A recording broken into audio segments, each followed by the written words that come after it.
This is an all too familiar sight for Puneites.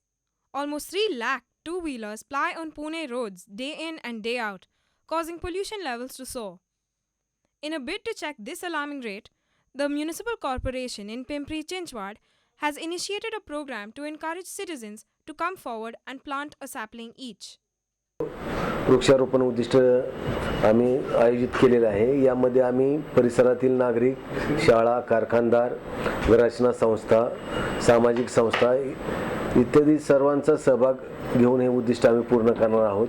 यासाठीच आम्ही 11/7/13 ते 25/7/13 पर्यंत वृक्षारोपण पंधरवडा आयोजित केलेला आहे. Enthusiastic citizens have come forward to participate in this program and create a greener Pune.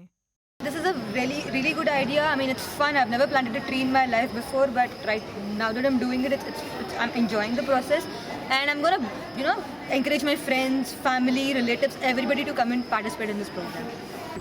It is with small steps that we can create a big difference. With this hope, PCMC has launched this initiative to curb the rising pollution levels in the Pune area. With camera person Samira Janlagadda, this is Shisha Thakur reporting for SIMC Lavle.